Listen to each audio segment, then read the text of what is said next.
What's happening, people? What's going on? What is going on? It is a Friday. It's a Friday all day. Man, it's been crazy. When I say I've had a crazy week, I'm not kidding you when I say I've had a crazy week. Holy smoke. Nuts, crazy. The only good part about it pretty much is it's baseball time. It is baseball. We are playing. The kids are out throwing, hitting, running, catching, the whole nine. That's it. I love this here time of year. We get the kids out getting ready to play some baseball, getting ready for the season. So that's about the only pretty much good part about the week. Other than that, man, I've been dealing with some some of the people that I've dealt with this week, I just sit back and go, really, God? I mean, you really, look, I'm not Jonah, number one, and I'm not Job. You can't be testing me like this, because no. But sometimes I really honestly think that he's testing me right. No, there's no way in the world I'm gonna get the phone calls that I've gotten, and I'm gonna have the people that I have dealing with. And there's just no way this could happen. No, I'm serious. I'm just being serious, man. It's just whether it's on here or just out there. I've got to sit back and wonder, is this the road you really want to go down with me, God? Are you really going, you know what? Let's just make sure that he'll do everything that I ask him to do without even questioning why. Well, he almost had me this week going, why? No, seriously, why? Unbelievable. But anyway, hey, I hope everybody else has had a great week. I hope everybody else is looking to a fantastic weekend. It looks like it's going to be nice out. My son's coming over. We're got new stuff for the trampoline. So we get to, the trampoline is about to go up on tomorrow. So we'll do that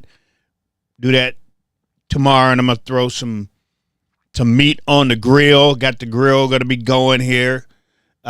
So that's going to be my tomorrow. And then I'm just going to get in my recliner, and I'm not moving. I'm not moving at all. Not moving. Grandkids are not coming over this weekend, so I don't have to do it. No, I do. I have to go start my grandson's boat. I got my grandson this it's a 50 motorcycle. Hey, what's happening? Independent business. Oh, Black News. Oh, that's Don. But I got my grandson, so he'll be. I got to get that ready for him for next weekend when he'll come over. We bought my grandson a motorcycle, and everybody. We bought my grandson a motorcycle, and everybody lost their damn mind. Look, I'm grandpa, right? I can do. Hold on. I mean, when you become grandpa, you can do whatever because they can't tell you nothing. They can't. They can't. They can't tell you nothing. They can't tell you nothing. Nothing. I can do whatever. As grandpa, I can do whatever I want. It's just like when I tell look, I love my boys to death. I got 2 boys. I love my boys to death. But my grandkids, that's a different level. So if somebody out there has grandkids, y'all know exactly what I'm talking about. You know exactly what I'm talking about. Grandkids are a different level, man. When you have grandkids, anyway. So I bought my grandson a motorcycle. Yeah, a real motorcycle. And everybody, he's 13.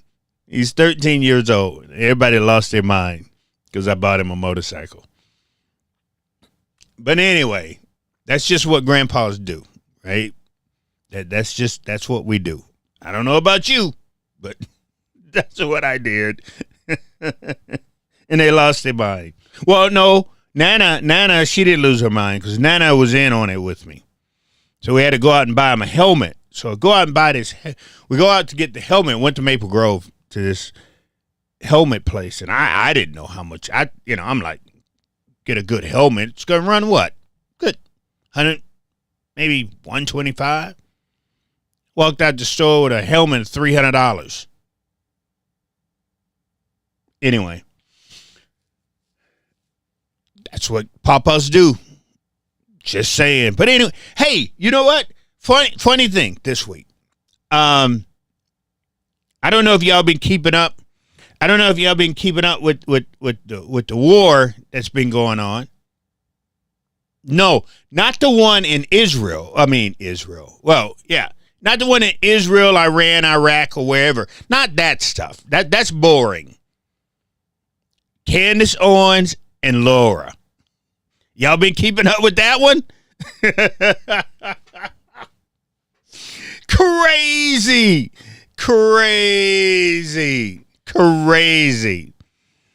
Look. You can say what you want. You can say what, I don't know I ain't on nobody's side. But the thing that got me was when Laura hit Candace with the nappy-headed black one. Oh my God. I'm like, no, if you don't understand, I don't think everyday normal people who ain't been around black women and don't understand black women hair, when you say that, oh my God, she could have just easily just come out and just called her the N-word with the hard R, and she would have been just fine. But she went there. I was like, oh no, she did not. Nappy-headed? I don't think y'all understand. That man, that's like walking up. She should have. Look, Laura could have went up and popped one of Candace's kids in the mouth, and she would have been better off than going to the nappy-headed black woman. Oh, my goodness. And now, because Laura did that, because now I'm beginning to go, wait a second. This is beginning. When she did that, my mindset really was, wait a second. Candace has been trying to get back in to the community, the black community. She's already in the white community. But she's been trying to get back in the black community for some time, and it's just not working. I wonder if this whole thing is just a ruse. It's a farce. It's bullcrap. Her and Laura gets on the phone and be like, hey, Laura, I need you to call me a nappy-headed black woman. You talking about something that's going to get all the black women back on your side? That by itself. When Laura did that, black women was like, oh, hell no. Oh, hell. I got to feel it. That's what I'm just throwing it out there, man. I'm just throwing it out there.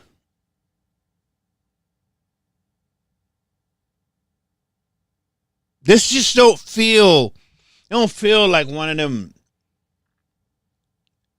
Because if they would have just stayed on the track, I would have been like, okay, no problem, cool.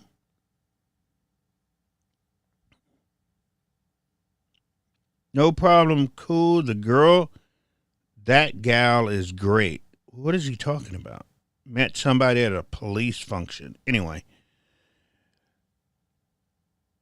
But when Laura went down this road,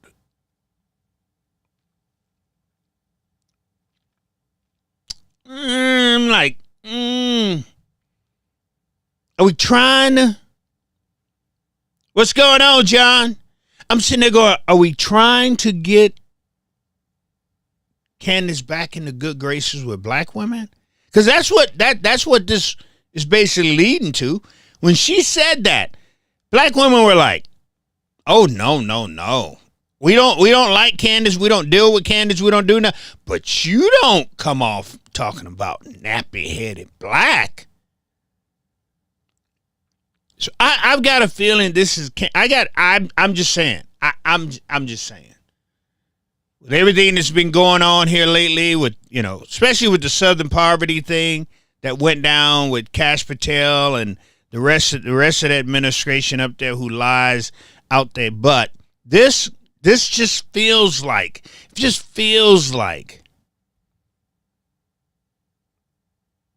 isn't what it really is. I don't think Laura really hates Candace as much as Laura says she hates Candace. I'm just saying, I don't think so. Because once she went with the nappy-headed black, I was like, wait a second. Really? Really? Because I don't think Laura knew about nappy-headed black. I don't. No, Laura had to get that. She got that from somewhere. No. I don't think she understands, just like a lot of other black people white people don't understand. That's like sticking the knife in and turning it when you say that to a black woman. So it's hard for me, or is it smoke and mirrors like in the past? Yeah, John, that's what I'm thinking. I think this is all smoke and mirrors. I just think this is a setup so black women can feel bad for Candace Owens, and they come to her, they come riding in, and oh, Candace, everything's going to be okay. We're here for you. No white woman should ever put down a black woman like that. I just got a feeling that's what this is. This isn't. No. Because again, like I said, I don't think Laura knows how deep of a cut it is to call a black woman nappy-headed. I don't think she understands that. She got that from somewhere. Yeah. So we got to come out, she got that from somewhere. I'm just saying. Anyway, I'm going to try to be on time tonight because I got I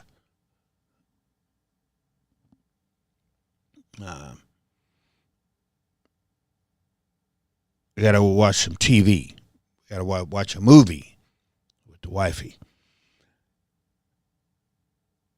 But yeah, that war is what I'm talking about. Not the other war, not what it was dropping, and not where they're dropping bombs. I'm talking about this war where they're dropping atomic bombs. But it's been pretty good, man. I've actually been kind of keeping up with it on YouTube.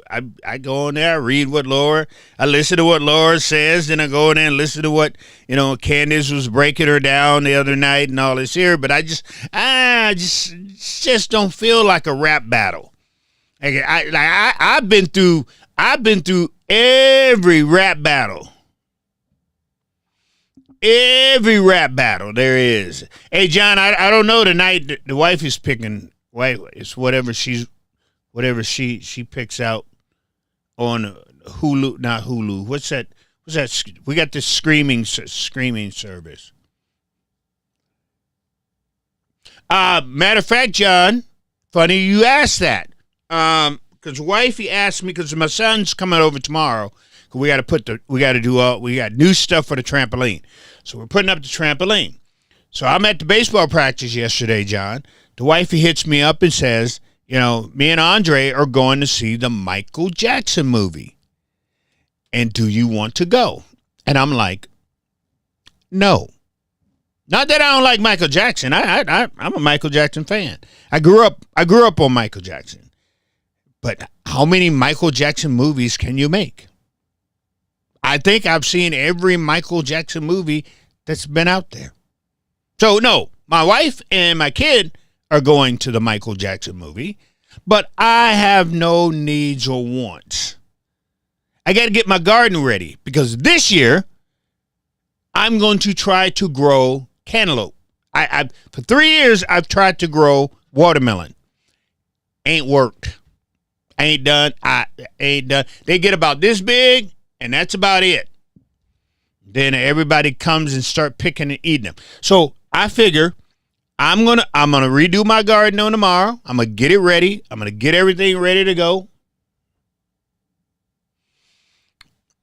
Yeah, I have not really looked, John. I haven't really looked to see what it was like. You know, I didn't look to see what type of. I'm just saying. I think I've seen umpteen many Michael Jackson movies. I'm not paying to go see the Michael Jackson movie. No. I mean, the next time I'm going to go to a movie is if they make another MI3. I mean, not MI3. Or make another Tom Cruise, and I'm waiting for Tom to come out with a new one. That'll get me in the movie theaters because I've seen every single one of those. So if he makes another one, that'll get me in the movie theaters. Other than that, the only other time we ever go to the movie theaters is with my grandkids. With my grandkids. That's another good thing about having grandkids. You get to go see all the cartoons, all of that stuff, and you don't feel weird. So we grab my grandkids, we go to the movies, I think we've seen pretty much everything out there. There is. So, but other than that, man, I don't go to. I like documentaries. That's what I like to watch. I mean, I literally have watched everything on Netflix. I'm going through Prime, all the documentaries on Prime now. I'm watching all of those with everything. But no, I'm not going. I'm not going to the Michael Jackson show. With the wife and my youngest son, they're going to be going tomorrow. Told them to go, enjoy themselves, have a good time. But Papa ain't going. Anyway, so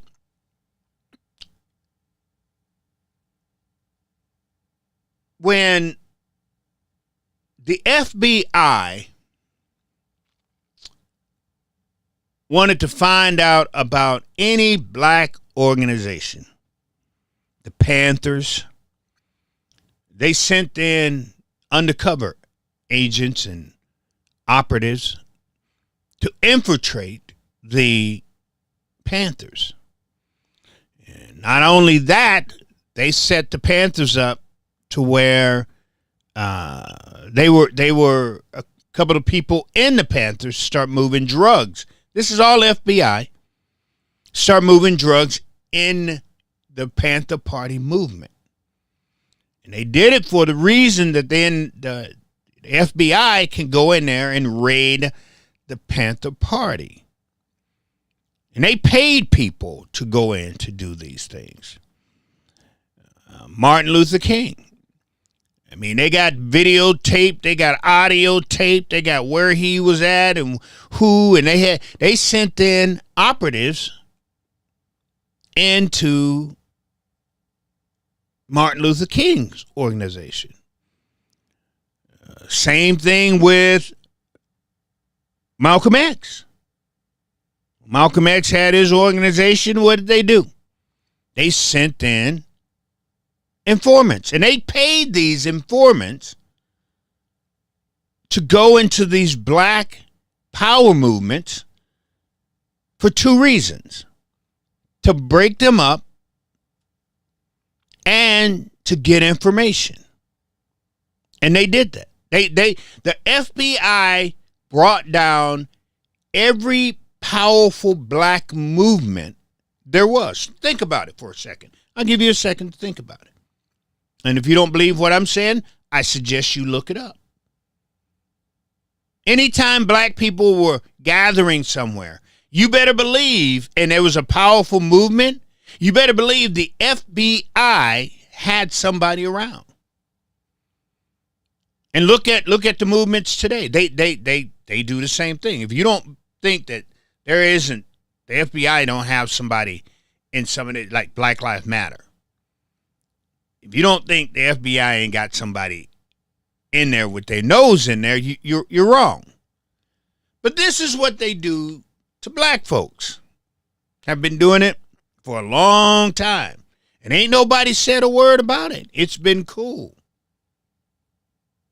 Don't let them form. Don't let them get together. Somebody said the most powerful thing that can happen in America if black folks actually come together.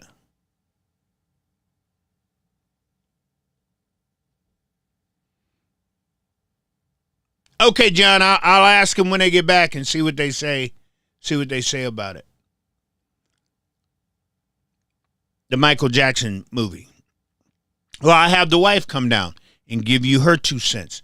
On Monday, I have the wife. Well, no, we got a baseball game on Monday. I'll probably do a show on Tuesday, and I have the wife come down and give you her 2 cents on the Michael Jackson. That's what I'll do. Give you her 2 cents on Tuesday on the Michael Jackson movie. But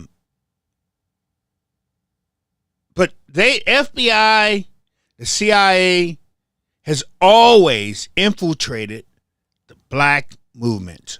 Always. It's just what they do. So when Kash Patel comes out with this, oh well, we found that the Southern Poverty Get Up are out here paying these movements. That's just not true. But because the way that he introduced it, he knew there was no ifs, ands, or buts about this thing. He knew that the base would take this and it would turn into exactly what it is before now. He was going to let that simmer, and then he would come back and explain. But to get the ugliness out there, what he did, what he was trying to do, that's what he did. He made it seem like the Southern poverty, and because a lot of people are not going to think. A lot of people are not going to put two and two together. A lot of people are not going to sit back and understand what the Southern poverty has done year after year after year after year after year. They're not going to do that. They're going to believe what these cult members tell them to believe. We're going to get into that tonight too, before I get off here. And that's what people did. Nobody did their research on it. Nobody who did not know what half people didn't even know what the Southern poverty was. Half of y'all didn't know what they were. Y'all know it as well as I do. Y'all had no clue what these people actually do. And they were betting on it. And sure enough, they were right. This is why I keep telling y'all and try to make you guys understand that you have to do your own research. You have to look into the things that people are telling you. If you just believe what somebody tells you, then you're lost. If you're one of those people that just don't want to learn, I can understand that. No, I can. At this point, I'm given the benefit of the doubt. I can understand people who just don't want to learn anything. I don't get it, but I'm trying to understand it.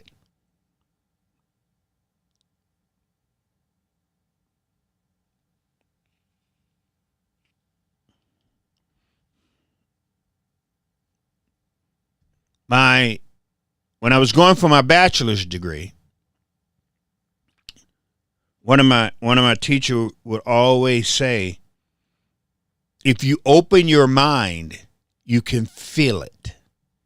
You know, like fill it up. If you open your mind. But when you got a closed mind, nothing can get in. There's a lot of closed-minded people on Twitter. The only thing they want to let in is misinformation half the time. You say, Rev, as human, we learn something every day. That's not true, John.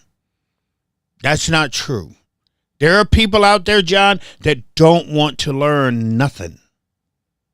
They would rather just listen and do what they're being told. They don't want to open their mind to have a civil conversation, bro. They don't want to open their mind to hear something different. They don't. They do not. And I got a perfect example for you tonight of someone who literally do not want to open their mind.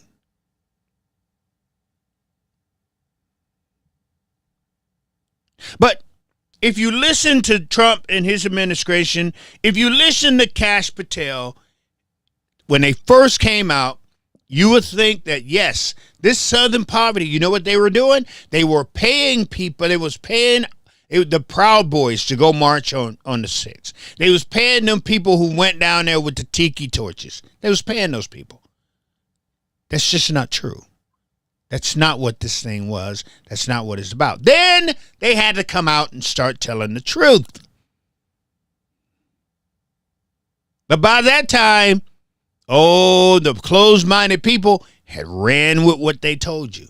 And it was crazy, right? On Twitter and Truth Social. It was crazy what people were saying. No, it was informants. It's no different. The Southern Poverty did nothing different than the FBI did to every black organization that existed here in America. They did nothing different. Nothing. But Trump and Kash Patel was like, how do we tell these right-wing hate groups that they're being infiltrated? How do we tell them? How do we tip them off and let them know? Oh, I got it. Let's indict the very people who are infiltrating these hate groups and giving information to the government. Kash Patel and Donald Trump told these hate groups, don't worry about nothing. We got your back. That's exactly what they did. That's exactly what they did. Now, not asking you to see things my way at all. That's not what I'm saying. But let's see what comes out of this so-called indictment. Nothing. They got nothing. Because they did not pay the leader of the Ku Klux Klan. They did not pay the leader of the Oath Keepers. They were paying people who were who they sent to get information so they can find out and help and protect. The Southern Poverty has always been there to protect mainly black folks. Just like that cat, y'all see the one that the white dude was going to go off to the festival just to shoot black people? That's the reason.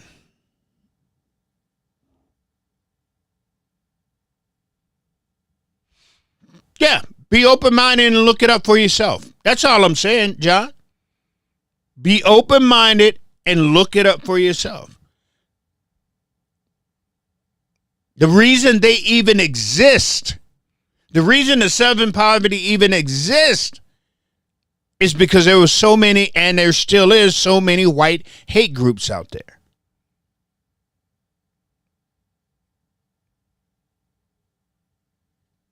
I'm just saying, man, at some point in time, we've got to stop and we got to say, you know what? I'm not going to let these people fool me like this. I'm not going to let these people make me look silly, make me look stupid.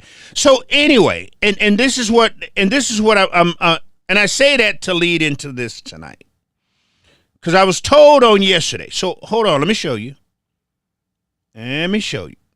Swig, I don't want y'all to sit there and go, if you followed my conversation. So if you followed my conversation on yesterday, as you can see, I was called a retard. But if you followed my conversation with this person on yesterday, I'm going to get into this and let you know what went down. If you followed my conversation, I was blocked.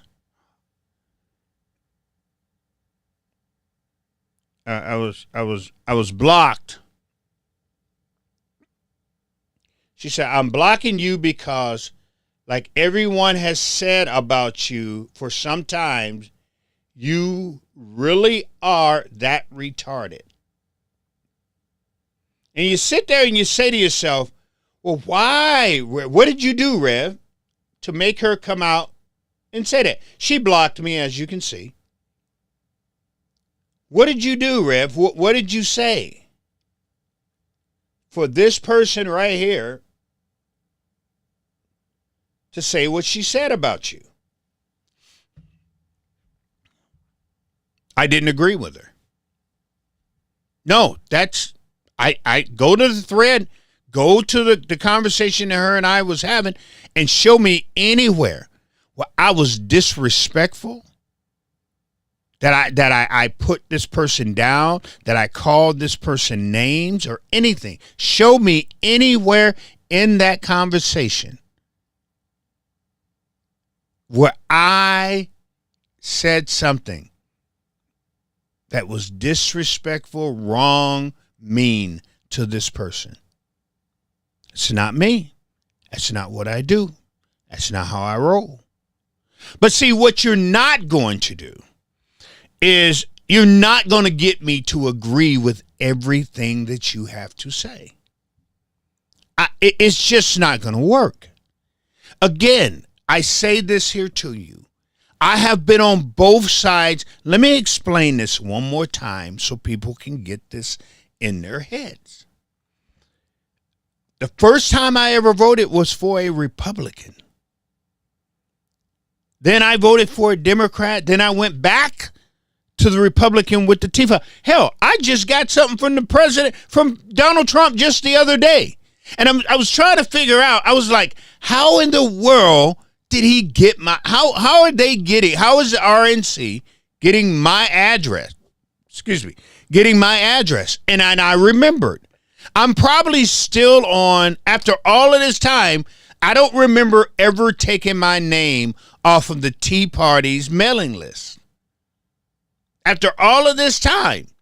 And I've got a feeling that's how the RNC is getting my information to send me the stuff that they send me.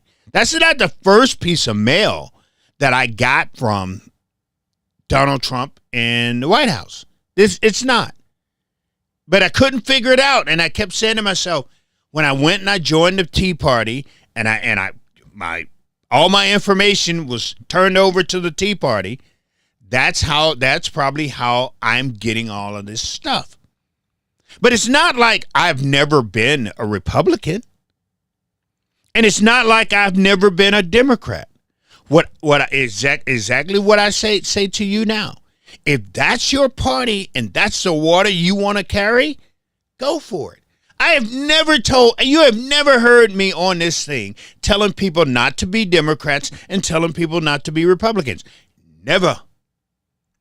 But what you have heard me say on here is I'm not a Republican and I'm not a Democrat. So when I get on here and I start talking or I'm tweeting something on my Twitter page, I'm not tweeting as a Republican.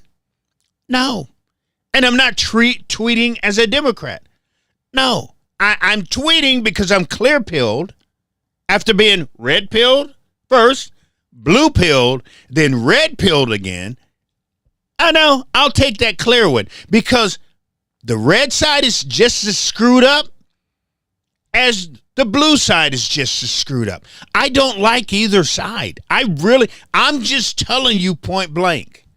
So when you get mad at me because I won't come in your bubble, I will never, ever come into your bubble.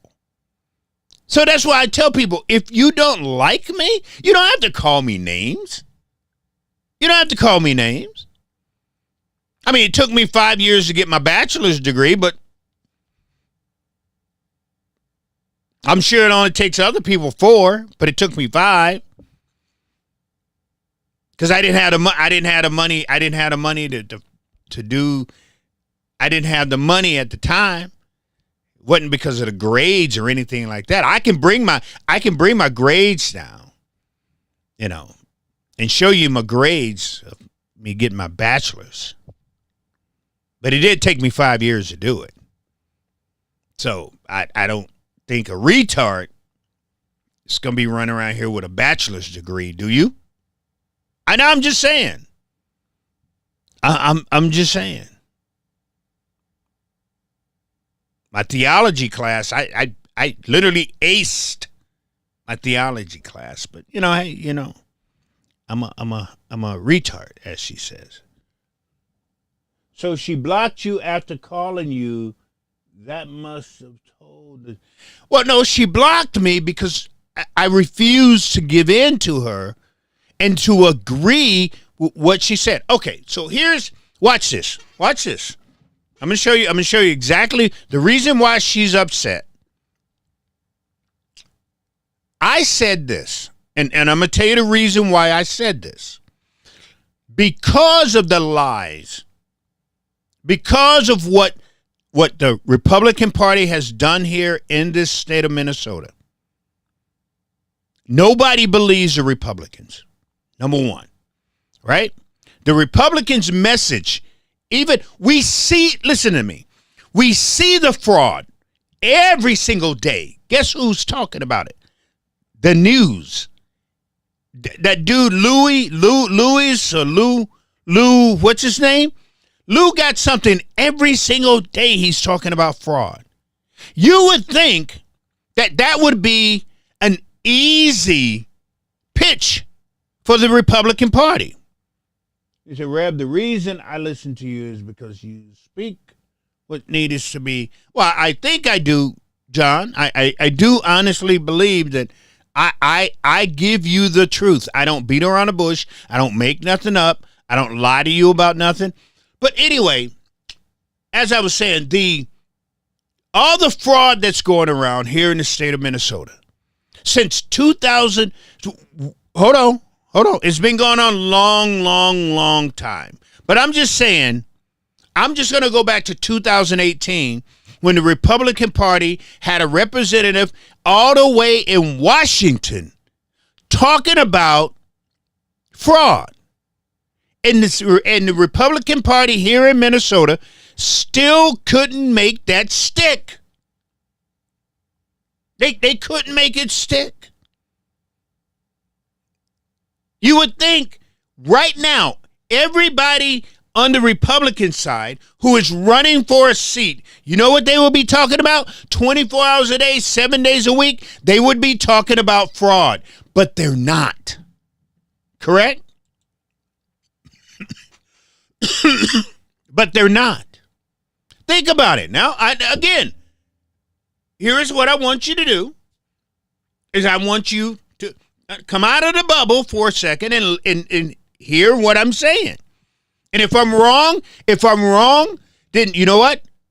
Come tell me I'm wrong. I'll give you, like I said, now that I know I can do it, I'll sit here and listen to you. If I'm wrong in what I'm about to say, I need you to tell me that I'm wrong. I will listen. But show me. I'm going to say it again. Show me how the Republicans screwed up. They thought, hey, let's go out and Let's go out and pay this dude to come here to Minnesota and go knock on all of these doors for child care, and Nick, not being from here, was fed the information. Let's not act like y'all don't understand what happened. Nick wasn't from here. Nick was fed this information through the Republican Party. Nick didn't get here to Minnesota and go, hey, I'm going to go to this child care center. Nick had no clue what child care center. He had no clue. The Republican Party fed him information, people. Okay? So let's make sure we're all on the same page here. But even having Nick Shirley come here, it still hasn't stuck. Has it? No. Not here. Not here. When Scott Jensen, when I was working with Scott Jensen, a Republican, and I was working with Matt Burke, right, to get Scott Jensen as governor, Matt Burke as lieutenant governor. When I was working with them, this is what I said to him. I said, this man sat back and let them burn down a city.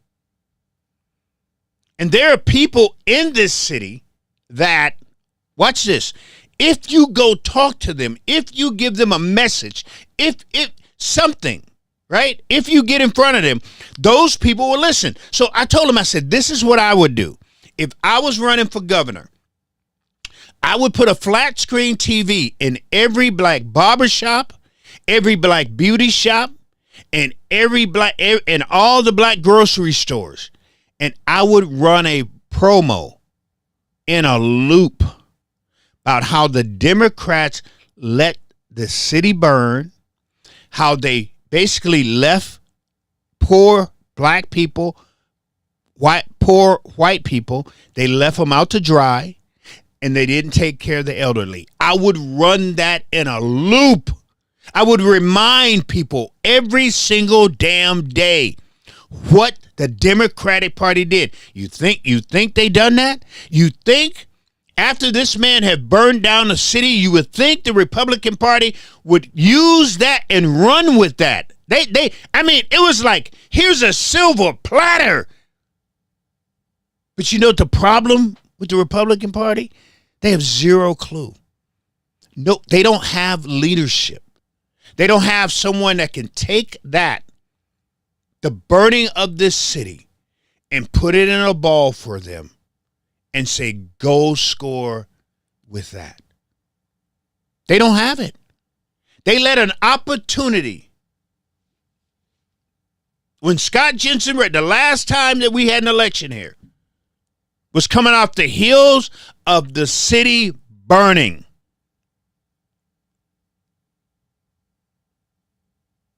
And you tell me that the Republican Party didn't know how to package that? No, I'm telling you that. They had no clue how to package that. I told them, I gave them this on a silver platter. This is what you do, man. This is how you do it. If you're not gonna come into Hennepin County, which he didn't, do it this way. You got enough money where you can take a flat screen TV and put it all over the city and remind people they let the Democrats turn their backs on a lot of damn people. Talk to some of the people that the Democrats turn their back on. Put them on TV. Let it roll, man. Get a DVD, put it in every single morning, and pay the people so much money that when they come in the morning, they pop that in, and you play that. And when they getting their hair cut, when they getting their nails done, when they're going through the grocery store, they're seeing this. The image is in their head. That's the proposal I put out there for Scott Jensen. That's what I did. You think he did that? Would that no, seriously, would that not been an effective tool to walk around with? The problem here in Minnesota, y'all can hate the Democrats all you want, but they got a machine that when they want something, they're going to go get it. That's not the Republicans here, people. This is what I'm trying to make you understand. And it's not it's because of the base. That's the problem. That if I was a Republican running for something, I wouldn't listen to the base. I would tune the base out. The base have lost more elections in the state of Minnesota than anybody. The base. So, watch this.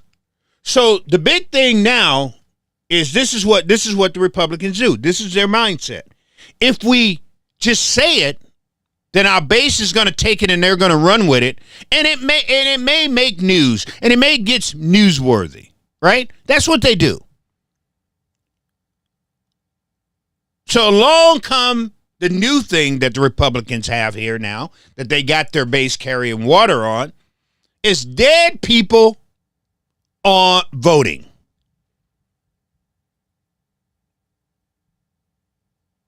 You can't just, if you're the Republican Party, listen to what I'm saying. You can't just say that because nobody believes you. That's why it's not taking hold once again. Because nobody believes that. So my mindset is this. If you're going to put that out there, put some names out there. If you know for sure that dead people are voting or dead people are casting votes or they're casting vote with names of dead people, go out and get the names of the dead people and put them out there so people can see them. That's all I'm saying. I'm not saying that it's not happening. Not one time did I ever say that it's not happening. I don't know. But what I do know is the way the Republican Party is doing this thing, it's not working. It's not taking hold. It's not. Nobody grasps onto that. Just like rigged voting. How long have y'all been crying, making that noise? And every time you turn around, they go, oh, well, we found one person in Carver County that cast a vote and shouldn't have cast a vote. Oh, we found one other person in Woodbury that filled out the card and mailed it in, but we caught it before he could vote. That's what we have. So if Republicans, if you're gonna put something out, you have to listen to me. If you don't have backup on this stuff, if you can't show us names, pictures, or something, just because you give it to your base and expect your base to run around with it, that don't mean everybody is going to hear it. Everybody is going to listen. And that's what you did here. And the only thing that I'm saying, we don't know. So show us all of these dead people who are voting. That's all we ask. But then you say, well, I can't prove it to you. Well, why? Because they won't give us the voter roll. Wait a minute. If you haven't seen the voter roll, how do you know that there are people who are dead who are voting? How do you know that?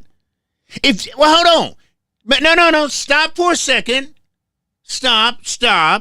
Think about what I just said. If I hand you a paper and that paper has no names on it, how are you then going to sit there and say, Bill, Mike, Frank, John? You can't, because there's no names on it. If you haven't seen the paper to know which names are dead, then how can you run around Minnesota talking about there are dead people voting? How do you know that? That's all I ask is how do you know? Did you see the names? But you said you can't see the name. Why? Because the Democrats won't turn over the voters roll. But yet, here you are talking about dead people voting. This is what I'm talking about. That's why no one listens to you. That's why we can't hear you, Republicans. You have no proof of nothing that you say. You have no proof. That's why I'm the first one that was saying, here you are talking about all the fraud and all of this and all of that. It's still happening and going on. Get the name of the agency, get the address, and get the name of the people. That's how you put this stuff out. You can't just sit here and go, oh, fraud. Where? What? How? Who? How long has it been? You have to spell this stuff out to people. You can't sit there and say they're dead people voting and you haven't even seen the voters roll. And then when somebody do question it, you got your cult members calling people retard. That's why she called me a retard, because I would not go along with the theory that the Republican Party here was giving you all. I fought her on that fact. She got mad at me. This traditional Sarah, she got mad at me because I refused to buckle. And now I'm a retard. She says, I'm blocking you because, like everyone has said about you for some time. I guess everybody has been calling me a retard for some time. But you know what's funny about that is, to me? You know who calls me the retard? Anybody that can't get me to buckle. When they can't get me to say what they want me to say. When they're sitting there going, Rev, either you get in this bubble with me or I'm going to block you and I'm going to call you names. And that's exactly what she did. That's exactly what she did. That's exactly what she did. She blocked me and called me retard. Why? Because I would not get in their bubble. I would not agree to what she believed. I would not agree to what she said. I would not agree to what she talked about or the way she was. That's why I'm a retard. I'm not a retard.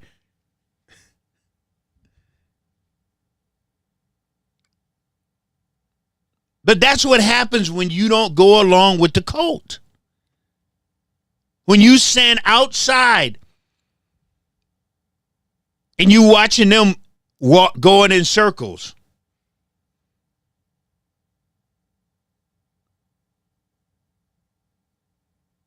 That's all I do is I just watch them go in circles. And then when they can't get me or they can't trip me up, that's what they do. They sit there and they go, you know what? I can't get this dude. I can't touch him. I can't make him believe. I can't make him believe the way I believe. I can't make him see. I can't make him see life the way I see life. I can't make him understand everything that I want him to understand. He's not repeating the things that I told him to repeat. That's what you get. That's why she blocked me. And if that's the type of person you are, I would block me right now because I'm just not going to do it. I refused. I turned down money, man. Seriously. Y'all think I'm joking when I say this. I am not kidding you when I say it. I literally turned down money because people wanted me to say things that I just don't agree with. If I lose who I am as a person, then I'm nobody. So I'm going to stand on my prayer. I may be wrong sometimes, and that's cool. I can correct when I'm wrong, right? If I say something wrong, I can correct that. But what I can't correct is when other people say wrong things And I'm repeating what they are saying. I can't really correct that, because then I got to come on here and say, well, they told me to say it. I said it because that's what they said. I don't ever want to do that. If I come on here, I'm going to say, I screwed up. I made a mistake. Here is what I said. And that was wrong. I have no problem in doing that, man. Zero problem. But you know what I do? I make sure that anything that I'm telling you, you can look it up for yourself. And if you turn around and say, that wasn't right, Rev, we can have that conversation. And you don't have to convince me. If I see it for myself already, I'll say, dude, cool, I appreciate it. Thank you. When you open up and let it flow in, you're going to learn something. She called me a retard, but I know that's not what she wanted to call me. I know that she wanted to call me something with an R on it, but I guarantee you it wasn't retard. No. I can promise you that.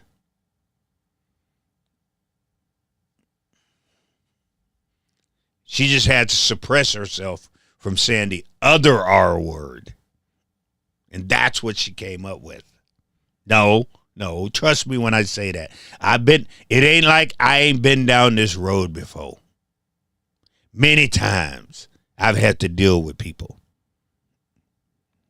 that tells me I'm going to block you, and here's the name I'm going to give you before I block you. That's always good. That tells me that certain people are not just willing. I mean, to me, we was just having a conversation. And because I would not come off my pedestal at the time, that I believe that in order for the Republican Party to start making things stick, they need to come up with evidence. They need to come up with proof. They can't just keep saying this stuff, and they have nothing to back them up. They have nothing to show you for you to say. See, it's show me state time thing. Now, you can't sit here and say, yo, I need you to come over because my unicorn in the backyard don't want to be a unicorn anymore. I don't know where I was going with that. I don't know where I was going with.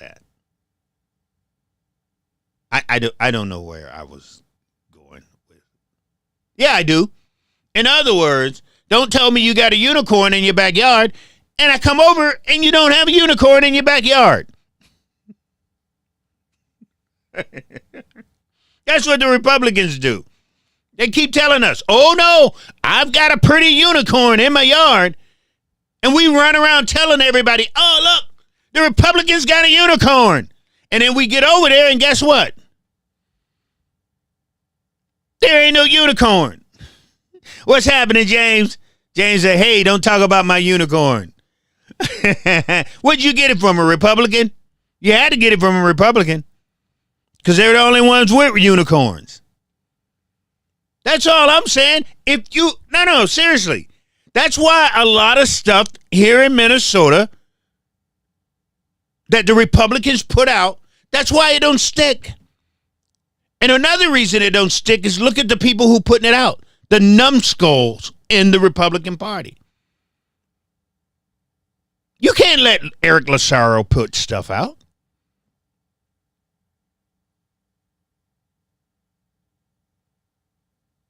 You can't. Nobody listens to Eric. Because Eric's...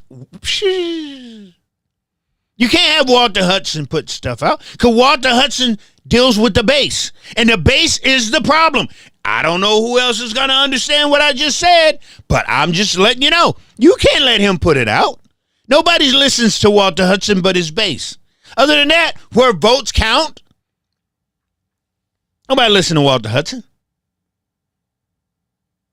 I thought I had Alec Engen until he did exactly what I told him not to do, and look at where he's at now. As a young kid, I'm sitting there going, I can groom this kid, but now I can't touch him. Can't touch him now. We could have groomed this kid, brought him up in the ranks. There you go. Somewhere down the line, this kid could have been governor of this state. He could have. That's what I believe. I'm just telling you what I believe. I know everybody else don't believe that, but I believe that. Because I've dealt with Elliot. Elliot and I, we sit down and have sodas. It's all about who you put yourself around. We have burgers. No, I had chicken wings the last time we met. Chicken wing, he had a burger or fish sandwich. We had sodas. Or hold on, sorry. Totally my fault. I always have to remember. In Minnesota, we had a pop. We didn't have beers. I would never have Elliot out after 12 o'clock at night. He has a wife and he has a newborn baby. Elliot needs to be at home doing his manly things. See, only the devil tells you that you need to be out after 12 o'clock. Only the devil will tell you to have one more drink.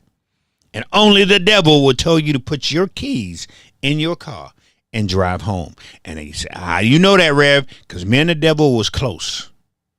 Me and the devil. I told y'all think I'm joking. The devil stopped answering my phone calls. He did.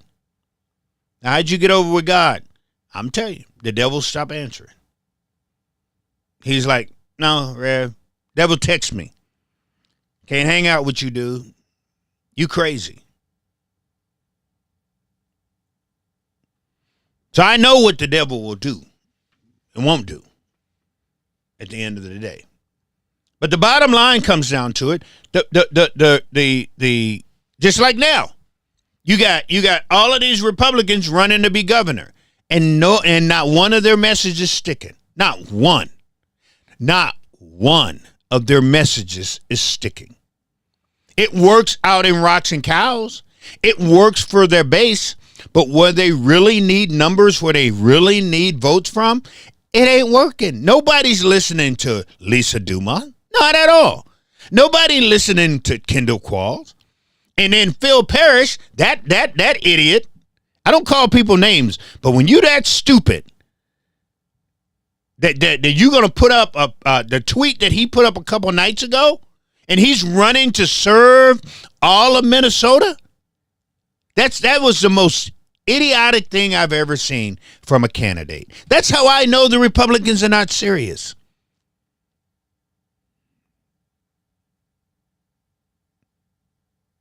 That's how I know the Republicans are not serious. You got another dude that they're just dying to try to get this dude out of their party because he brings the party down and they know it. But you know who loves him to death? The base. The base is who's driving him. If it wasn't for the base, he wouldn't be in the party. Because people done kicked him out by now. But that's not how it works. The base is behind him. The base is driving him to stay in, to keep going, to keep making a fool of himself, to keep making a fool out of the Republican Party. Just like they were sitting there going, this dude is running under the Republican Party. And there's nothing the Republican Party can do. People was talking about that. But the base is keeping him in there. That's why I keep telling y'all think I'm joking. This will be another film, another video that you can in December. That's why I've been marking all my videos, because in December I'm going to replay every single one of them, because I want you to come on and say the Rev was right. No. In November, I want my flowers. I want my flowers. I don't usually brag, but boy, November is going to come around and I'm going to sit here and say, I told y'all. I told you. I told you so. I told you. Y'all listen to a Dusty Grave if you want to. Dusty has led y'all. Dusty has led y'all down a one-way street with no way to turn around, and at the end is a drop off into lava. This is what I would do. If I was Lisa and I was the head of the party, this is what I would do. I would have people like Dusty Graves cut all communications with him. I would put out a press conference, a press alert. We have nothing to do with it. His tweets are his tweets. They have nothing to do with us anymore. We don't communicate with him. We don't pay him. We don't do anything. I would get rid of that cat. I would tell Eric Lassaro. I would tell Mike Holmstrom. I would tell Walter Hudson. And who else is a tweeter? I'm trying to think of the other. There's another dude, the second in command over there. They are not allowed to tweet until after November. Nothing. I don't want. They're not allowed to tweet. All right. You want to cut down the ugliness in the Republican Party? You do those things. There's a chance something different will happen. Now, Niska, that's the dude. That dude needs to put down his computer. That Niska, Niske, did I say that right? Niska. Those are the ones that I would tell you're not allowed to tweet anymore. Our base is our base. You got the base. Listen to me. You got the base. Right? You got the base. Let's go after smart people. Yeah, you heard what I just said. Let's go after those people that it matters who vote. Let's go after them. And you know how you go after them? You got to stop feeding the base. You got them already. But you got to stop it. You have to stop it. And if you don't want to do that, Lisa, November is going to be ugly. And I'm going to lose a lot of followers on November because, boy, y'all ain't going to be able to put up with me. I'm just saying, if the Republican Party go out like I think they're going to go out, y'all not going to be able to put up with me. You're not. Because I'm going to be, what did I tell you? But y'all going to swear up and down it's voter fraud. That's a lie. Bad candidates. Bad talking points. No message. It's what is the reason why Republicans are not winning in Minnesota.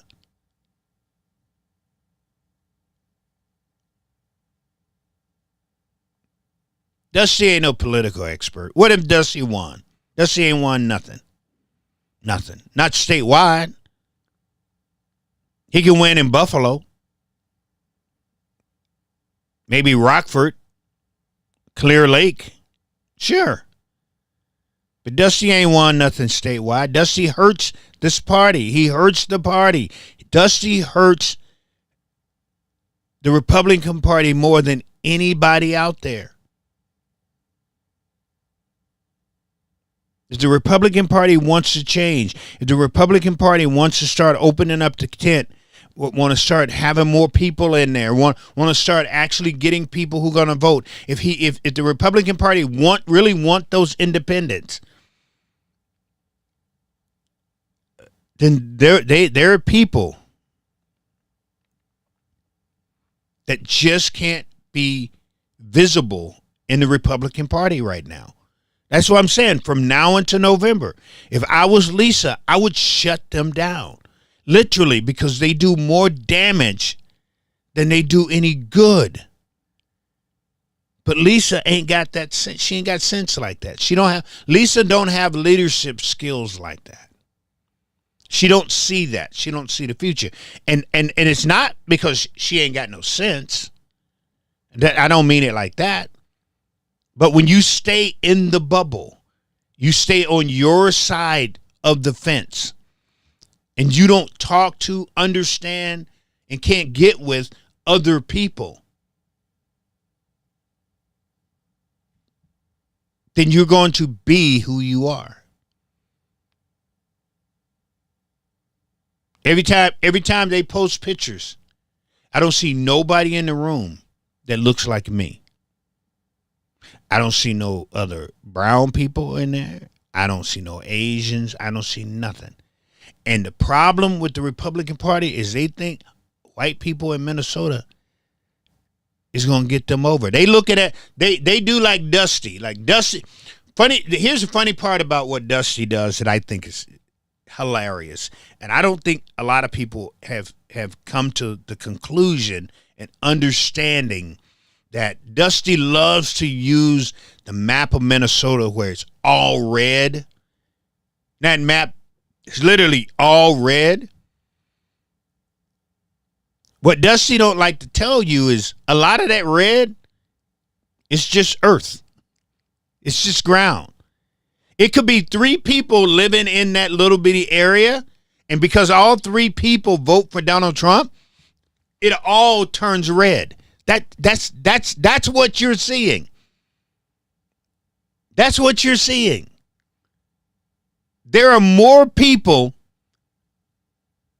that's in Duluth voting for the Democrats than there are Republicans in Duluth, Republicans outside Duluth, Republicans in Bemidji, There's more people voting Democrat in Duluth than all of that red. You see all of that red when he posts that? All of that red don't have that many people. Y'all need to understand that part. And this is a part that I keep trying to make you understand, to come out. You got to come out. In order to understand this stuff, you have to come out of these bubbles. Because as long as you're in the bubble, you're going to think that people actually listen. There's more negative people that listen to Dusty than there are positive people. Because Dusty will put that map out of Minnesota and lie to you with that map. All that red you see, that's just land. That's dirt. That's earth. And he don't explain that to you. He don't tell you at the northern side of Minnesota. Ain't nobody living up there but 3-4 people. And yeah, those 3-4 people is going to vote for Donald Trump. And because those 3-4 people vote for Donald Trump, all of that area up there is going to be red. That's just 3 votes. That's it. But because of that whole area up there is red. This is why I tell you, you guys have to do your research.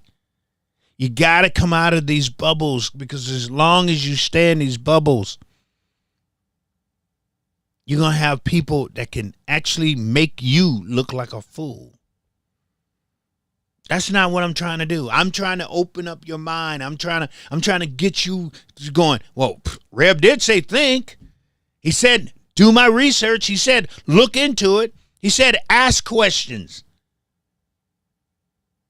Yeah, that's what I'm saying. That's all you have to do. And because of that, then I got into it. Hold on. Let me show you. She says,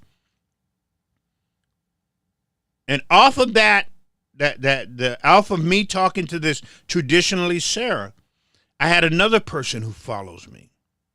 She says to me, well, you have changed, Rev. She says, where is that dude that was here that wanted to change the world and change the hood? And I start laughing. Because I know she wasn't talking to me. Because I ain't never been on here saying I just want to change the hood. I said I want to change everybody. I deal with everybody, not just the hood. She could have said black folks, but she put it in that way. But she said I changed. To me, that's a good thing. Because if I'm still the same person that I was 2 years ago, if I'm the same person I was 2 years ago, then I have had no growth in me at all. But I haven't changed. I'm still the same person. I have said the same thing. Go back, go to my podcast, go to my YouTube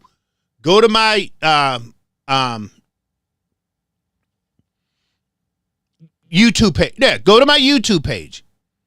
Go all the way down to the bottom. Go all the way back 3 years ago. Listen to what I said 3 years ago, and then listen to what I said today. It's almost the same, but I have changed up my wording in some of the things that I have said. And a lot of times, guess what I'm not going to do? I'm not going to say what you want me to say. And that's what these people are mad about. They thought they had somebody that's going to say what they want to hear. I'm sorry. If I sit here and say to you that I want black and white folks to come together and we work as one and we work to make things go well, we want to work with white poor people, white black poor people. That's a message. I've preached that message from day one. Day one.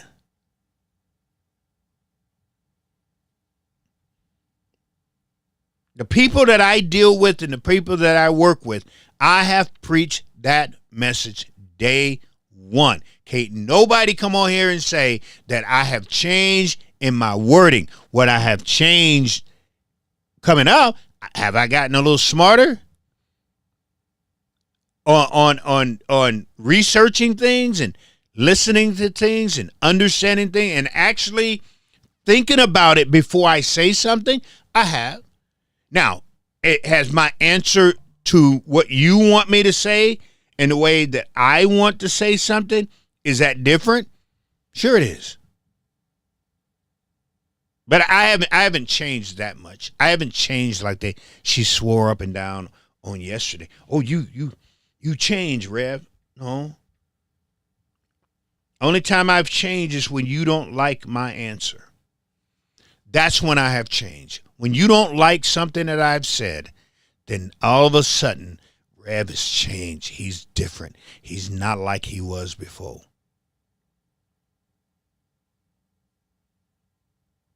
I haven't changed. My principles are still the same. I believe that if we come together as a people, that the very people who have divided us and is stealing from us, that government,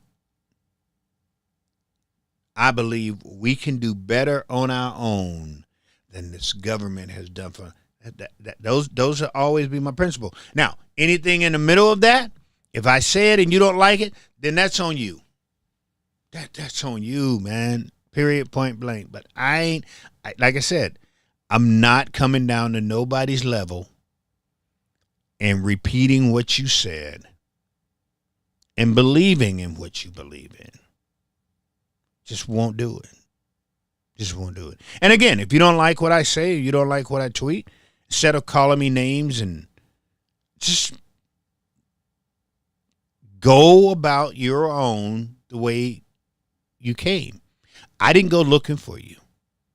I've never had a marathon day where I go back and forth tomorrow. I only got 4 more people before I get to 2,341. I've never done that. Y'all showed up because you wanted to show up. Now, if you're going to leave, do me a favor. Leave like you came in. I didn't know you came in. I don't need to know you're leaving. Period. It's that simple. If it's just me, James, if it's just me, James, and John here, be cool with me. I'm good. But y'all need to get off of this stuff, man, and start thinking for yourself. Start believing in yourself. Start knowing that, you know what? I don't always have to listen to the normal makeup. It's done with. We should be done with that now. You see that they lie to you. You see that there's no reason for you to believe them. You see that. But you stick and you stay. No, man. Come on. Like I said, here's your clear pill for tonight. I know I need to get you away from the red ones, and I need to get you away from the blue ones. This is what I've taken. See how clear that pill is? You don't even see the pill, do you? It's so clear. You don't even see that's how clear it is. You don't even see it, but it's there. I need you to take this so you can start seeing clear, thinking clear, believing clear. Your words that come out your mouth, make them clear. I got to get out of here, man. Y'all have a good day. Hey, tomorrow morning, 9 o'clock, 9:30, I will be with I do Don's show, Don Allen, Black News. So we're going to be talking about something very, very, very important to me. Very important to me. Because HCMC cannot close down. I've said that to you guys on many, many, many, many occasions. And if it and what I need listen to me. Hold on. Let me do this here before I leave. I'm gonna beg you guys to do something. Okay? And I'm gonna tell you why I'm not asking you for one dime. Not one dime. But listen to me, please. When I was first diagnosed with kidney failure, I ended up going over to Mercy Hospital. Not Mercy, but the other hospital. Anyway. And they closed down the center. And if you don't understand and don't just talk to me. Again, everything I'm saying to you, you can look this up. All right? So how do I look up people who's going through kidney transplant? Well, I'm on a few sites that you can go to. Just type in there, site kidney transplant, and then go and ask them. Go and no, not North Memorial, James.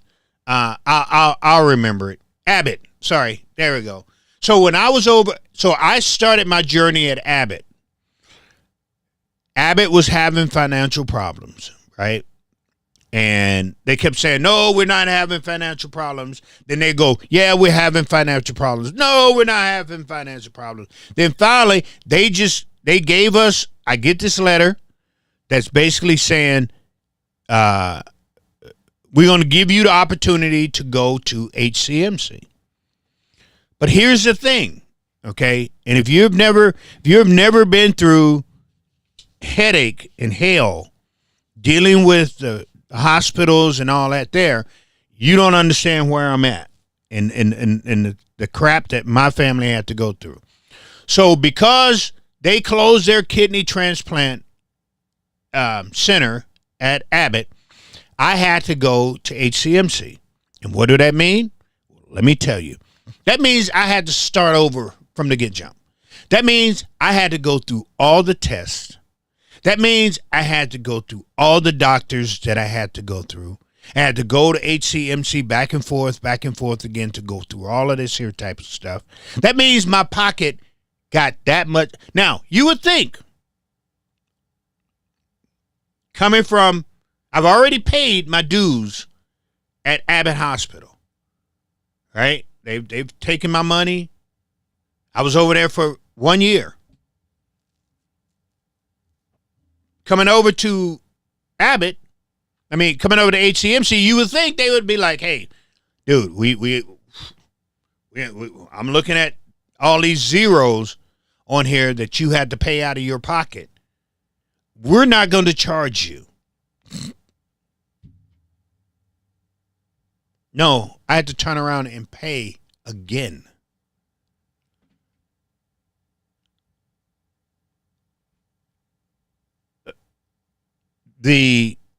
And then I was taken off the kidney transplant list for 1 year because I had to go through all of this stuff over again. Because see, what you do is you go there, you go through all these here tests, and they poke and they prod on you, and you have to go through all of these here doctors and all this, and you pay for this stuff. And then after that, then you go to the board, and the board votes, okay, he's a good candidate or he's not a good candidate. Well, that took a whole year. So that whole year, if a kidney would have been available for me, I wouldn't have got it because I was not on their transplant list yet because I had to start over. So now I'm at HCMC, correct?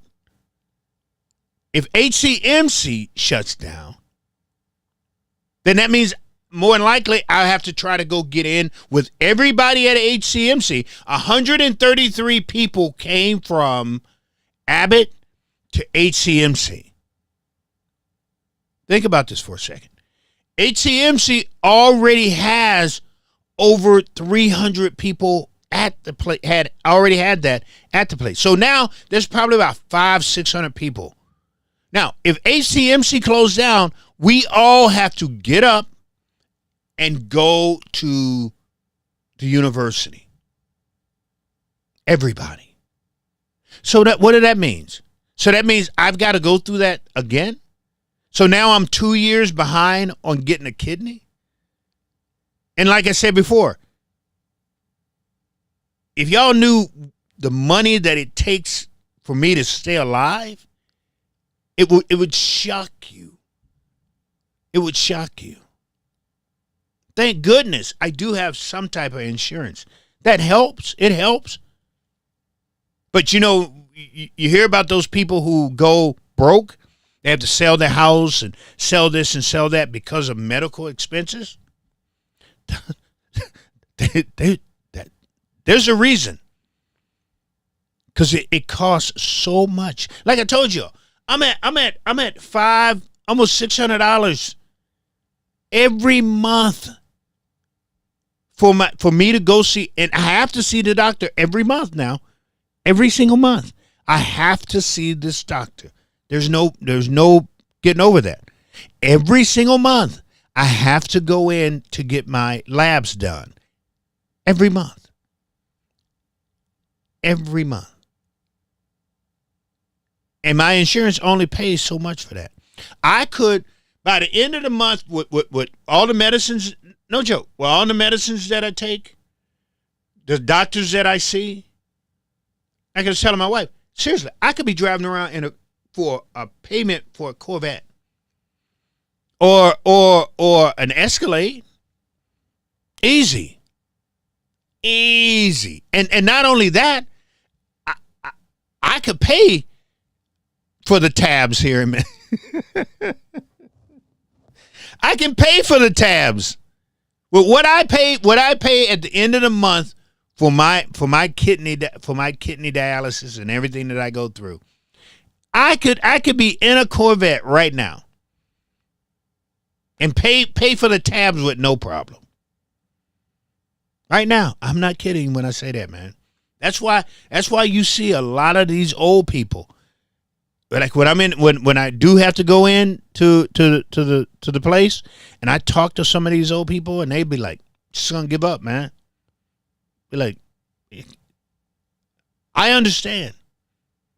If it wasn't for my wife and for my grandkids, I'd have been, man, I don't know what I would do. I'm not being dead serious when I say this, because it's been a journey. It's been a serious, ugly journey of dealing with the doctors and dealing with the insurance companies and having to remember this and do this here and all the pills that I got to take and remember to taking the pills. And then when my body just literally, sometimes it just shuts down to the point where it's like, I get to my recliner, I put that recliner back and I cannot move. That stuff takes a toll on you. So here is what I need you all to do. Please, ma'am, and sir, just send an email to your representative and let them know how important for some of us. And hold on. Let me show you something. Again, let me remind you guys of something, because sometimes I think, we get in our comfort zone and we don't realize something, or you look at it and go, well, I would never go to HCMC. Little white kid in Zimmerman. What happens when his four-wheeler flips over on him? He getting medevaced where? HCMC. Kid up north, out hunting accident. Where's he going? HCMC. Y'all know what you don't understand is HCMC literally brings people back to life. You can be rolling in there on a helicopter and baby like, he dead. You get into HCMC and you walk it in 5 minutes. Any tragic accident that goes on in Zimmerman, any accident that happens out in Clear Lake, or way out somewhere in Marshall or wherever, you know where you're going? You know where they better send you? To Hennepin County. If you want to live, that's where you better be going. Look, I'm about to die in about 5 seconds, but I want to make sure that this here helicopter is going to Hennepin County. If y'all don't know what if you have never thought about or wanted to know about Hennepin County, now is the time to understand what Hennepin County does. They bring you back to life. See, and a lot of y'all ain't going to care about it until you need it. It's closed down, and then your kid going to be out there riding a horse in one of those horse jumping competition. You're going to be out there in Buffalo in the rodeo, and something happens to your kid, and they be like, well, we don't have a level 1 trauma no more. Let's just take him to the Buffalo Clinic and cross our fingers and hope and pray that he comes through. Those are facts, people. So what I'm asking you to do is please, just an email. I mean, I don't know. You're already at your computer. You already got your phone. Just find out who your senator is, your representative, and send them an email going, you can't let Hennepin County close. If not for you, for me. So I got this here silly Rev that I listen to at night. And Lord knows he needs a couple of more years. I got grandkids. And we just had a new one who just turned 2 years old. I'd like to try to get to see her when she's 10 years old. I mean, that's my goal. 10 years old. But I can't do that by myself. I need, oh, that hurt. I can't do that by myself. I need y'all help. I need your help. Please, I'm begging you.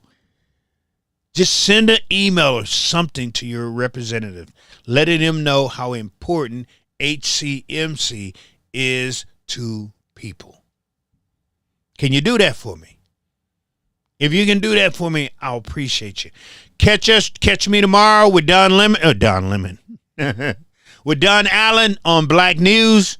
We'll be here on Twitter, and we'll be on Facebook and YouTube. So catch us tomorrow morning. We'll be talking about that. We'll be talking about a few other things that I'll probably throw in there real quick, and we'll go from there. Like always, understand and realize that we serve an honestly unbelievable God who is just so good to each and every one of us. Even when we're not good to each other, even when we're not good to ourselves, God has always been there, no matter what if, ands, or buts come about your way. But what I want you all to understand is this here. If you go to Corinthians 2, 5 and 10, and in Corinthians 2, 5 and 10, it's letting us know that there's going to come a day. We all see, here's what each and every one of us have in common. There's going to be judgment day. There's going to be judgment in front of Christ. If you don't believe me, listen, write this down. 2 Corinthians 5 and 10. Go read what it says. Letting us know that there's going to come a day that we all have to stand in front of Christ and be judged on the body of today, whether it's good or whether it's bad. And thank be to God that if you're like me, I'm just saying, that you decided to turn your life around and give it all to him and really truly believe that on that cross, he bled and he died. On that cross, he was lifted up to the heavens. And on that cross, they brought him off of it and put him in the tomb. Glory be to God for that in the name of Jesus. In the name of Jesus. That's the God we serve, y'all. And for that and that alone, you know what we do? We put a smile on our face, and you know what we do with those smiles? We go out and we smile at somebody, so somebody smile back at you. Bam! Y'all have a good night. See you later. Peace.